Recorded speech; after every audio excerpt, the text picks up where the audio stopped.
Baik, Anda kembali menyaksikan Dua Sisi.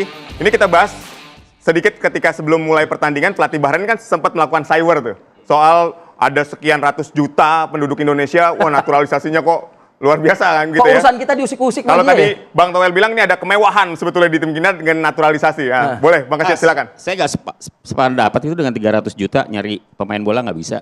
Cina berapa miliar penduduknya? Iya. Ya kan? India nggak juga. Oke. Dari 300 juta memang yang hobi bola semuanya 300 juta kan enggak? Enggak juga. Iya. Yang hobi komen lebih banyak. Nah, yang hobi komen itu lebih banyak. Jadi enggak lah kalau soal apa yang disampaikan oleh pelatih Bahrain saya nggak sepakat lah. Di kita kan juga sering. Kita punya penduduk lebih dari 250 juta, masa nyari 11 pemain aja nggak bisa? Ya. Emang gampang nyari pemain bola? Nggak gampang. Buktinya kita naturalisasi, ya nggak Bel?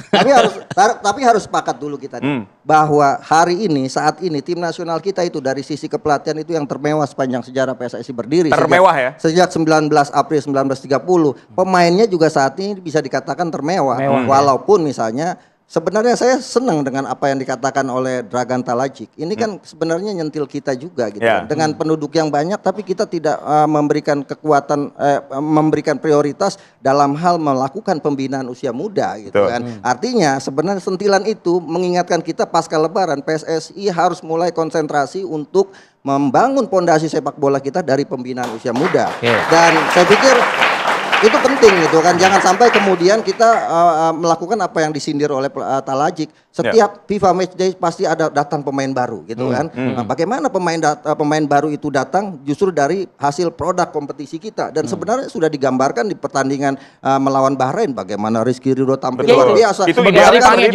Bahkan kalau tanpa ada Rizky Ridho bisa jadi kita imbang gitu kan. Ada satu kesalahan dari Jay Inces yang kemudian ke belakang kemudian disundul dengan tenang oleh Rizky Ridho. Satu lagi, bagaimana kombinasi Rizky Ridho dengan Kambuaya? Dia dari belakang, dia maju ke depan, dia bawa bola, dioper ke Kambuaya, kemudian Kambuaya oper ke Eliano Raiders, tapi Eliano Raiders tidak hoki gitu kan, sehingga tidak masuk bolanya. Ya, sebut lagi ya. Gini, saya potong. Jadi kalau misalnya bicara pemain naturalisasi, kemudian kok pemain-pemain lokal seperti apa gitu ya. Kalau untuk saat ini, ya kalau boleh saya mengutip omongannya Ketua Umum PSSI ini, Pak Erick Thohir. Memang dia mengambil momentum tim nasional. Saya pernah tanya Pak soal kompetisi, dia kurang begitu respon untuk tapi Mas masih ada Mas, pemain-pemain potensial kompetisi. kita masih ada, seperti misalnya Yakob Yance Sayuri. Saya lebih memilih dia dibanding misalnya Hoki Caraka gitu kan. Gitu kan, Hoki Caraka. Artinya ada beberapa pilihan pemain yang menurut saya kurang tepat gitu. Ada pemain-pemain yang sedang berkembang, misalnya Beckham Putra lagi berkembang luar biasa. Waktu itu janji Kluivert adalah saya akan memanggil pemain yang jam terbangnya tinggi gitu kan. Tapi fakta di lapangan banyak pemain juga yang nggak jam terbangnya tinggi dipanggil, bahkan main lawan Australia gitu. Tapi jangan lupa juga kalau soal pemain ini kan selera pelatih. Ya dia boleh aja menit bermainnya banyak, walaupun Kluivert memang menyatakan itu ya. Ketika hadir pertama kali di Jakarta dia bilang dia hanya akan memanggil pemain-pemain yang punya menit bermain banyak. Ya, tapi kan faktanya enggak. Nathan Choaon enggak banyak tapi tetap dipanggil. Tadi Akmal Dimainin lagi dia. dimainin lagi. Artinya itu kesalahan dari Kluivert yang kemudian dicatat, yang pada akhirnya melawan Bahrain yang main Joy Polokuisi yang Jadi punya jam terbang lebih banyak. Kesalahan Kluivert ya berarti. Yang artinya ada pemain yang punya jam terbang banyak yang dimainkan dan akhirnya main. Boleh, silakan. Meluruskan soal pemain. Tim nasional ini kolam pemainnya 2 sekarang. Yang naturalisasi dan yang local player. Ya. Yang naturalisasi mau gimana pun harus dipanggil. Bukan soal salah Kluivert atau apa, tapi kan ini udah ada upaya negara. Kalau naturalisasi ada upaya negara terus nggak dipanggil, apa kata dunia nanti? Kenapa naturalisasi kalau kagak dipanggil? Nanti pelatih Bahrain ngomongnya lain lagi nanti. Udah ngambil dari Inggris tapi nggak dimainin kata dia begitu. Makanya kan, jadi kolamnya 2, satu itu. Kalau Kluivert ngomong bahwa harus jalurnya 2 ya, Bro. Jalur kolamnya prestasi dan dua. jalur prestasi dan jalur naturalisasi gitu kan. Tidak ada jalur zonasi, nggak ada. Ya makanya saya selalu Lagi punya masalah pendidikan menyoroti anak soal ini. taktikal. Misalnya ini background sedikit. 2007 Piala Asia Ivan Kolev dengan semua lokal mainnya negatif nggak, defend nggak? Enggak kan. 4-3-3 Kesit pasti tahu. Di lapangan kan soal ada Bambang, Budi sama Eli Eboy kan. Ada Firman Utina juga di tengah.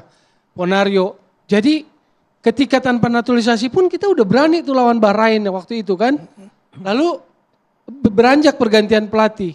Lalu ada kecenderungan main bertahan saat menghadapi kekuatan-kekuatan dari Timur Tengah, kekuatan dari Asia Timur gitu kan, atau Asia Barat. Itu agak cenderung bertahan. Lalu datanglah dari sudut manajemen pengelolaan timnas nih. Sewa pelatih, katanya kalibernya ngalahin Jerman, tapi main defense terus 5 tahun gitu kan. Jadi kita mempertanyakan, sebentar tapi dia ngalahin Jerman tuh dengan main bertahan. Dia nggak ngepres Jerman. Ini makanya ngambil jangan sepotong kan? Gitu loh. Orang Korea sendiri nggak cuma lihat itu, balik ke negerinya kan tahu penerimaannya terhadapnya kan. Jadi maksud saya poinnya adalah itu ada manajemen loh. Kalau saya hire Bang Lalu, maka saya minta kualitas yang lebih baik gitu. Setelah sebelumnya misalnya pelatihnya Akmal. Kalau Akmal bertahan ya Bang Lalu masih bertahan ya ngapain saya bayar mahal gitu loh. Wong apalagi ditambah dengan naturalisasi. Maka saya punya standar yang tinggi dengan itu. Harus terlihat perbedaannya. Saya mau ada sepadan. Ketika ada extra effort dari federasi, extra effort juga didukung oleh negara, kita mau lihat kualitasnya di lapangan. Tadi Anda juga menyebut naturalisasi itu merupakan bentuk kemewahan. Kemewahan karena dari segala hal, kemewahan dukungan pemerintah. Lalu dari aspek biaya aja tadi saya bercanda, ongkos manggil dan ngembaliin itu luar biasa. Jadi dalam sejarah PSSI berdiri, ini timnas paling mewah dan mahal. Serius. Nah ini saya kira tadi saya udah sependapat sama Bang Toel, ternyata enggak juga kan? Enggak juga ternyata. Gini. Tergantung yang mancing. Memang betul naturalisasi iya. Apakah itu mewah secara cara? Iya. Tapi kan kita harus lihat juga, makanya hanya karena kita mendatangkan pemain dari Liga Belanda, dari Liga Inggris, Liga Italia, ini kan kita nggak lagi ngedatangin Ajax Amsterdam tahun 95, enggak. Itu ini adalah pemain aspek teknikal bola, menilai kualitas bola kalau itu. Betul. Tapi kalau cuman saya kan dalam konteks ngomongin lebih besar soal ekspektasi, kan? seolah-olah kalau kita punya pemain naturalisasi, ini mainnya harus super menyerang. Karena kenapa? Kan kalau kita tadi lihat udah mahal. Ini udah kemewahan. Masa mainnya cuma kayak gini doang? Itu buat saya nggak fair kalau misalnya ngomongnya kayak gitu. Kenapa nggak fair?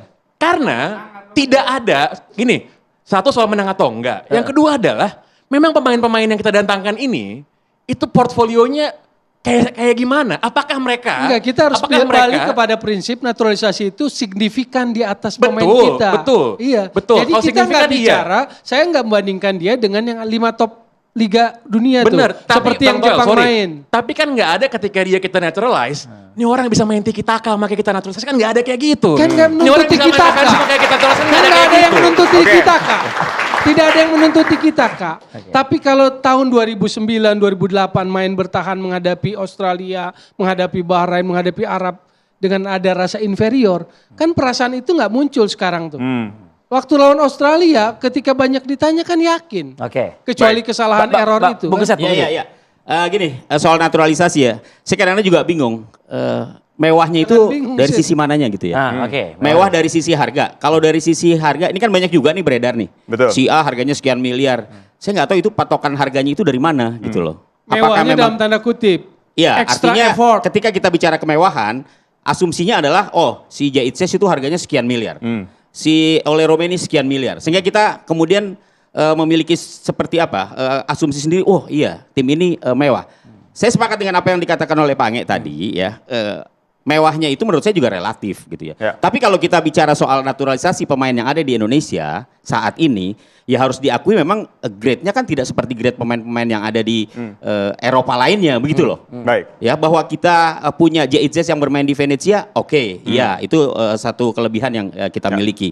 Tapi JITZ sendiri kan juga timnya masih di dasar klasmen sekarang di Serie A. Tapi gitu. Juga nggak menentukan hasil mas gitu kan. Iya, bagaimana betul, dulu Real makanya. Madrid punya Los Galacticos nggak berhasil juga gitu makanya. Artinya gini, sebagai contoh misalnya, kenapa saya ingin mengatakan itu? Kita punya Mes Hilgers, pemain paling mahal di tim nasional kita gitu kan. Tapi di 2 pertandingan tidak bisa memberikan kontribusi yang begitu maksimal, bahkan dia tidak berjodoh dengan GBK. Setiap kali main di GBK dia tidak bisa hadir gitu kan. Artinya apa? Bukan nggak oke, artinya apa? Artinya harga kemudian kemewahan ini tidak kemudian bisa berhasil. Memang pemain-pemain yang awal didatangkan tidak lebih baik dari sisi kemampuan dibanding generasi-generasi yang belakangan ini gitu kan. Betul. Nah ini yang kemudian saya lihat gitu kan pelatih dan PSSI ingin mengakomodasi ini semua. Jangan sampai kemudian asabikunal awalun ini pemain-pemain yang pertama hadir ini kecewa karena memang kenapa? Kecewa karena mereka misalnya sebenarnya secara menit bermain tidak punya, tapi dipaksa untuk dipanggil untuk diakomodasi karena bisa jadi dia kecewa karena awal tawarannya datang ke Indonesia main di tim nasional. Ketika tim nasional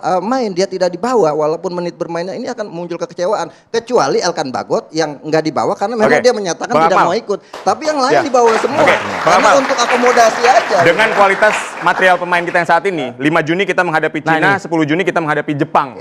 Nah, Anda apakah optimistis kita dapat meraih kemenangan? Apa yang harus dilakukan Kluivert dah itu aja deh. Iya. Kalau saya melihat harus ada optimisme tinggi di kita ini. Moga-moga kemenangan dari Bahrain ini kan hilal Piala Dunia udah kelihatan gitu kan. Mau lebaran hilalnya udah kelihatan, artinya tinggal melawan Cina gitu kan kita bisa menang dan itu kita akan lolos. Jadi lawan Cina nggak perlu isbat lagi, nggak perlu isbat karena hilalnya udah kelihatan gitu. Hilal ke putaran keempat kan? Iya. Bukan hilal ke Piala Dunia kan? Ya. Beda lagi nih. Gini. Ronde 4 atau Piala Dunia nih. Putaran keempat atau hilal ke Piala Dunia 2026. Ini Mas Kris, kenapa saya yakin gitu? Karena nanti di putaran keempat kita akan melawan tim Timur Tengah semua. Yang dalam catatan kita di grup C ini Timur Tengah nggak ada yang bisa menang lawan kita gitu kan. Bagaimana Arab Saudi ditahan, kemudian di sini kalah, Bahrain ditahan, di sini kalah. Artinya kita akan ketemu dengan Oman, kita akan ketemu dengan Uni Emirat Arab, kita ketemu dengan Qatar, antara Irak dengan Jordania. Artinya kita ada kesempatan untuk meneruskan apa yang sudah ditradisikan di grup C ini bahwa Timur Tengah bisa kita lewati juga. Gitu. Buat apa mendatangkan pelatih mewah ini kalau targetnya bukan mengantarkan tim nasional ini ke Piala Dunia? Iya, kalau untuk menghadapi Cina saya masih optimis. Tim nasional Indonesia akan bisa meraih kemenangan ya. Asalkan tampilnya juga seperti yang minimal seperti kemarin. Minimal seperti kemarin. Asalkan Cinanya juga biasa-biasa aja. Yang kita khawatirkan kan Cina 2 kali kalah. Khawatirnya dia meledak di GBK. Kan ini juga harus diantisipasi begitu. Jangan sampai kita overconfidence, kita yakin menang lawan China, ternyata justru kebalikan ya. Jangan sampai. Jadi saya masih menyimpan optimisme itu bahwa Indonesia akan mampu mengalahkan China. Tapi kalau untuk pertandingan melawan Jepang, saya bahkan bisa punya keyakinan 50-50 kita bisa lah. bikin kejutan di kandang Jepang di partai terakhir gitu kan. Apakah Jepang udah lolos terus kita mau dikasih gitu? Bukan mau dikasih. Artinya kan gini, ini materi ini udah semakin yakin dengan kekuatan yang dimilikinya, sudah ada waktu panjang dan saya berharap nanti kan kita bertanding 5 Juni. Ada waktu spare waktu ketika pemain-pemain itu sudah selesai di klubnya, itu kan bisa berkumpul lebih lama lagi sehingga chemistry-nya makin terbangun. Kita tengah juga bergabung bersama kami. Bang Kesit, Bang Fahmi. Betul, dengan kualitas saat ini semuanya ya kita lihat optimistis ya. Dan Kluivert adalah pelatih yang adaptif dan juga fleksibel. Menerapkan strategi dan taktiknya. Sayangnya 5 Juni itu bukan besok loh. Kalau 1 Juni besok itu, ini udah semakin panas ini kita nih. Ya ini yang bisa bergabung juga mungkin. Pember kita. Nah, dipersatukan langsung di depan layar TV One ya. Baik, pemirsa demikianlah 2 sisi pada malam hari ini. Saksikan terus 2 sisi setiap Kamis pukul 8 malam. Akhir kata kita mengucapkan terima kasih, sampai jumpa. Thank you, Pak.